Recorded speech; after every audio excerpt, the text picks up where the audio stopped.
Right. So, welcome to the daily market health. Actually, let's give it another 20 seconds. I just tweeted the link. I mean, not everybody is listening on YouTube, was looking for notifications on YouTube. So I'll give it 30 seconds.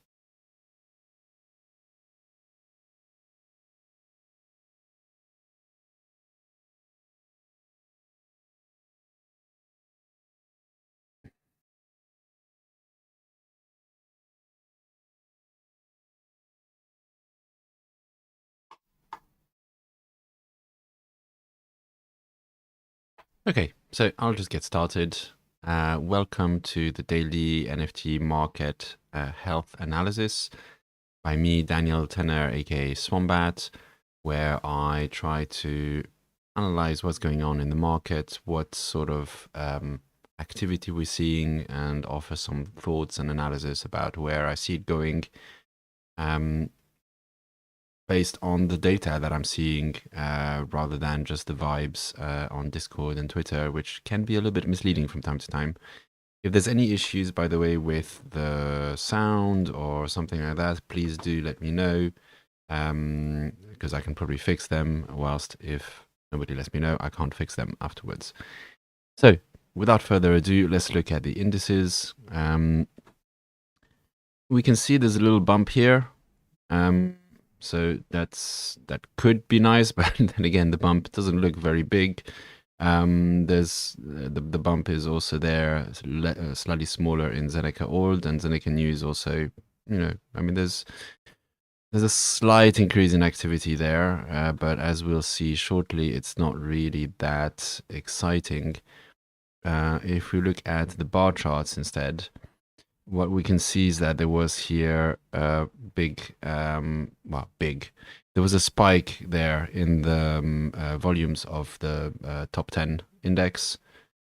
Not that much of a spike in the Zeneca Old, and just a continued downtrend in Zeneca New, and the women-led projects didn't even notice this. Why this happened, I mean, I don't know. The best explanation I've been able to dig up is that there's been an auction in Sotheby's, which maybe created a bit of liquidity. Somehow, people then decided to buy some Bored Apes and some Mutant Apes and things like that between midnight and 6 a.m. UK time. Why, I don't know, but anyway, it created this little spike of activity, which might seem nice and tall in contrast to the ones around it, but it's worth comparing also to the, oops, what is this? Oh, okay, well, it's worth comparing to, I thought this was going to take up the full screen there, but never mind. It's worth comparing to this, this is the, let me just move the ones behind it. Make this clear. This is the longer term chart. Sorry that it's so small. Increase it. A bit better. Yeah, this is the little spike that we've just seen. In context of the overall 90-day picture, this is really nothing to get out of bed for, as Ben Cohen would put it. Don't schedule your Forbes interview yet, or any of that stuff. So, and importantly, if we look at this graph, we can see that it's not actually sustained, at least not at the moment. If it was, followed by an increase in activity that started growing here,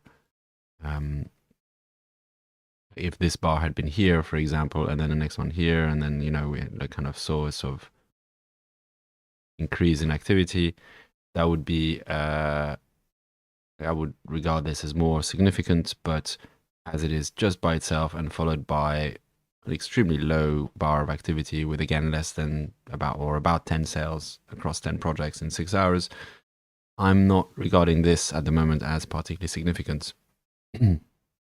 It does mean that we end up having this little bump here. The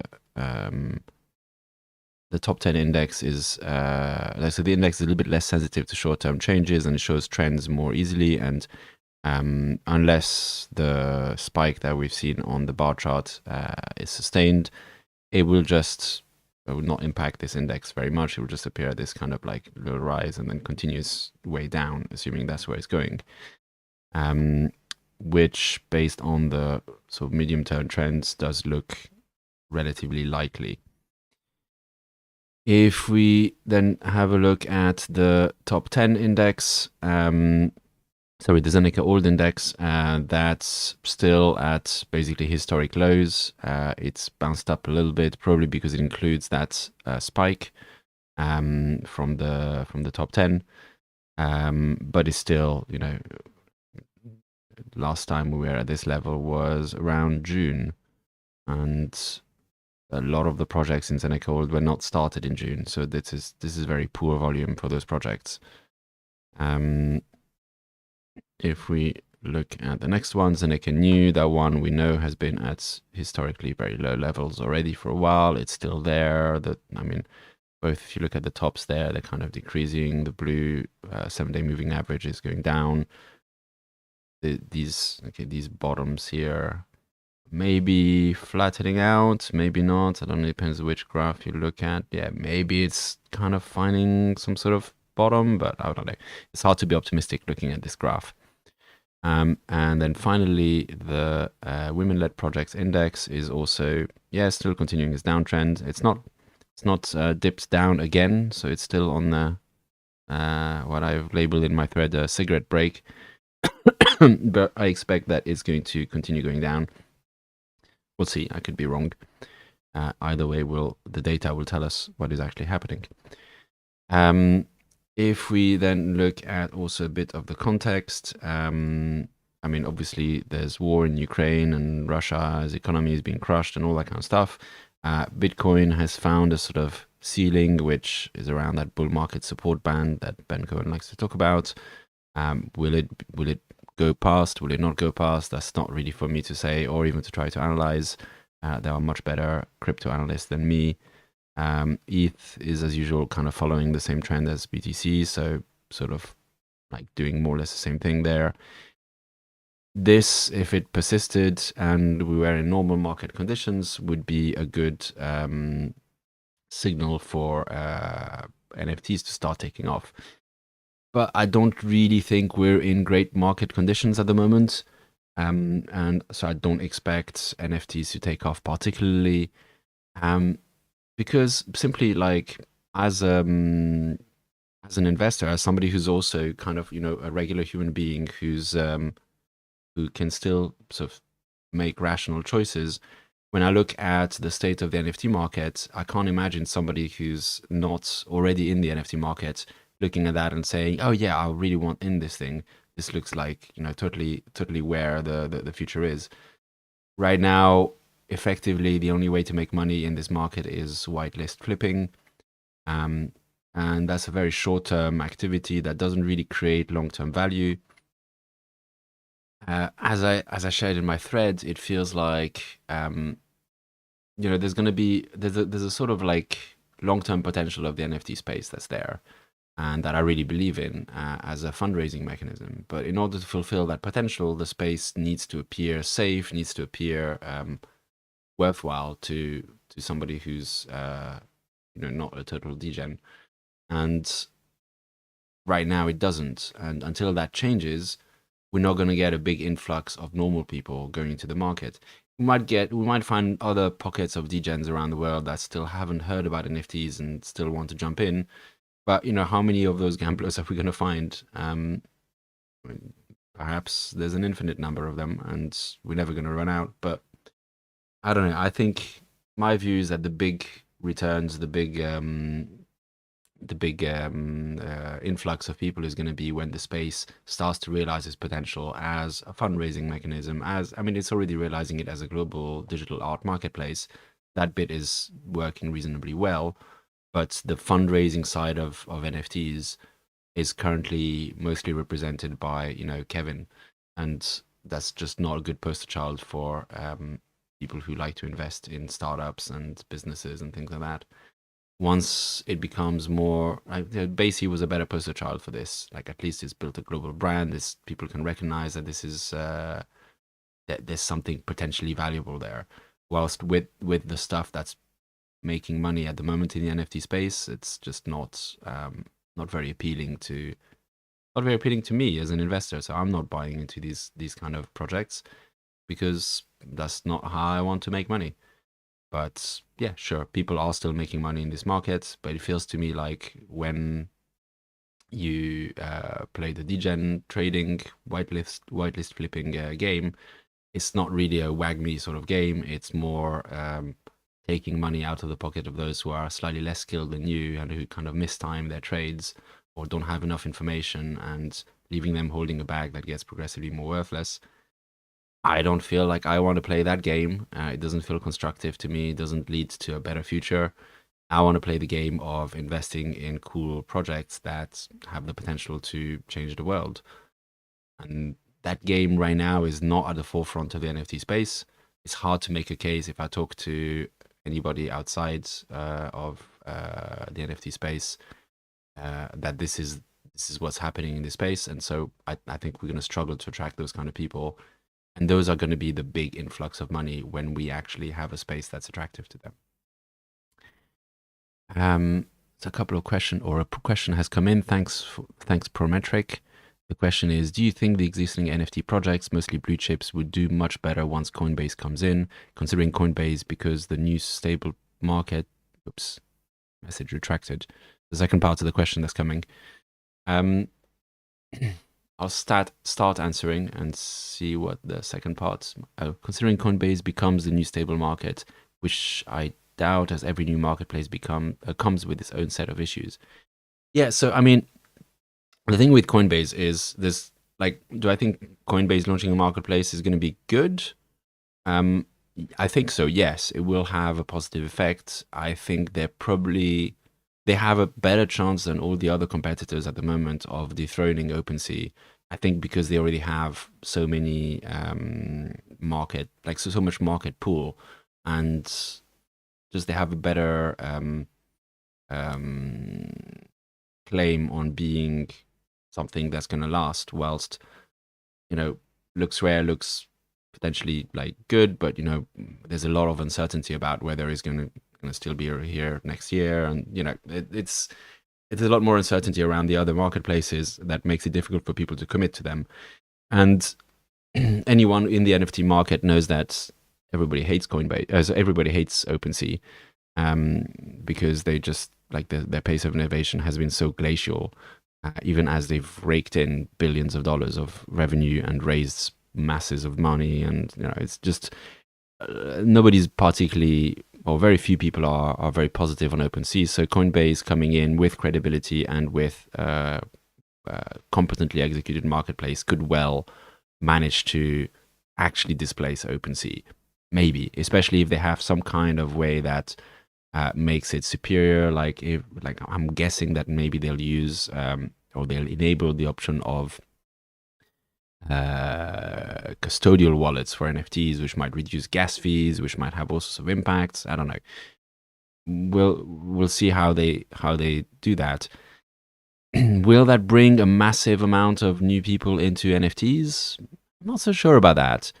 I don't think anybody who's in crypto by now in 2022 doesn't know about NFTs. It's been the big meta of 2021, and we're now in 2022. So people in Coinbase, people who are Coinbase, those 50 million Coinbase customers who don't have NFT wallets yet. I don't think that's because they've just been waiting for Coinbase to launch a marketplace. I think it's because they don't want NFTs. They feel it's super risky, and they just don't think it's something they want to invest in, or they feel it's just get rich quick schemes and they don't want to invest in that. And probably there will be some influx of users anyway, because just the extra visibility, but I don't think it's going to be as big as people expect. And I could be completely wrong about this. Maybe Coinbase launches and the NFT market triples overnight. Maybe. Don't think so, but I could be wrong. What to me will create more of a long-term impact on blue chips, on all the legitimate projects, is as the space starts to look more legitimate and look more palatable to people who aren't willing to just gamble their money away everywhere. That's then more likely to attract them. So if the success stories of the NFT space become projects like, for example, and disclosure, I own some of those NFTs, like Enigma Economy, which is a project which is basically a startup that's doing Ethereum mining and used NFTs as a way to fundraise the capital to buy the equipment to do the Ethereum mining. If that was the poster child of the NFT space and the success story that everybody talks about, there'd be a lot of investors thinking, oh yeah, that sounds quite good. Like, this is a project, okay, raise the money via NFTs. Yeah, okay, it feels a bit odd, but I'm comfortable enough to have a look at, like, to see if other projects like this are out there that are worth investing in. But I don't think they're going to be that attracted when they look at the Ethereum, the NFT space, and they see Kevin. And that's whether they're from Coinbase or from anywhere else. That's my view. And it's just an opinion. I'm just some dude on the internet. So, I could be wrong about all this. Does anybody have any other questions? I'll give it 30 seconds or so. I'll allow the live stream to catch up.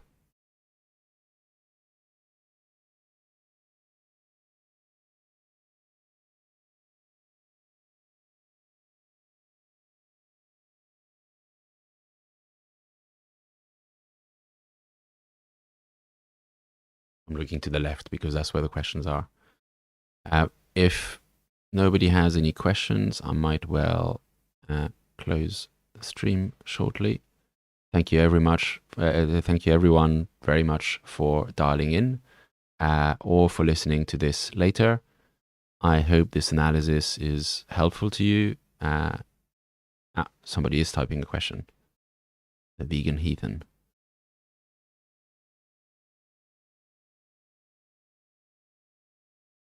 Yeah, Prometric points out that Pixelmon sucked a lot of liquidity. To me, it's not even just the liquidity. Like, yeah, the liquidity is really is not good. $70 million disappearing like this, but it's also just the appearances. As I said, like, if you're an investor outside of the NFT space, and you see Pixelmon, you're not going to be wanting to invest in this. Coinbase market dominance. So hold on, somebody's asking about Coinbase market dominance. I'm wondering if I can find this somehow. Coinbase NFT market dominance. The Coinbase or Coin Market Cap? So if we look at Coinbase here.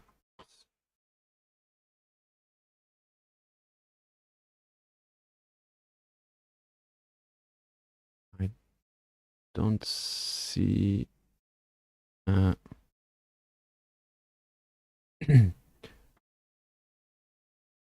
Coinbase NFT dominance chart. I don't see a Coinbase NFT dominance chart, but if you tweet it to, unless it's this, I don't know, like, okay, I can't imagine that this is what you're referring to. That looks like just a coin called NFT. Maybe tweet me after this. Let me know the link of the thing to look at, and I'll have a look at it for tomorrow's stream. I'd be happy to. Coin Market Cap. Yeah, I had a look at that actually. If this is what you're referring to, and to be honest, I was like, I've not heard of any of these NFTs.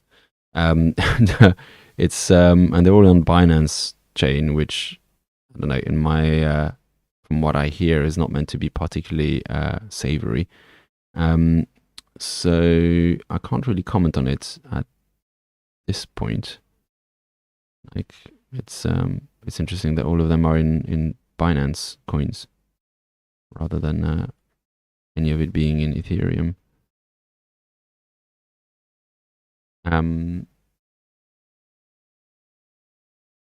So one more question there. What do I think about NFT projects by multinational corporations like Nike and Adidas? I think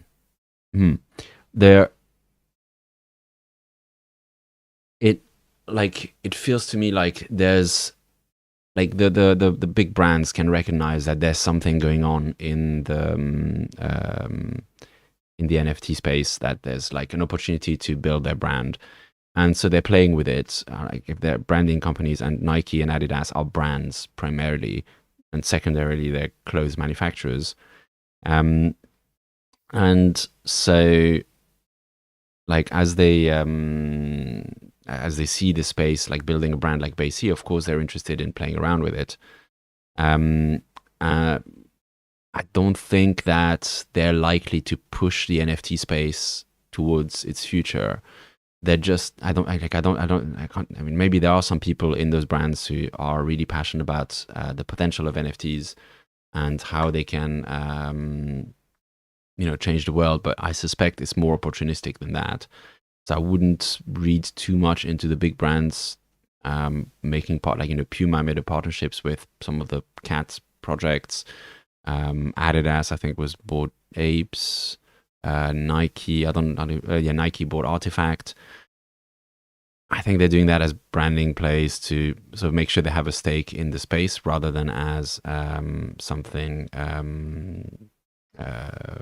like that's really transformative of the market. They're going to be like, my sense is they're more likely to be followers of what's happening in the market rather than drivers of what's happening in the market. So that would be my answer to that. Okay, we're 22 minutes in. So thank you very much, everybody, for dialing in and for the questions. I really appreciate you dialing in and asking some questions. I hope the answers are of interest. Either way, I'll see you tomorrow, whoever does dial in tomorrow. Thank you very much. Have a lovely day.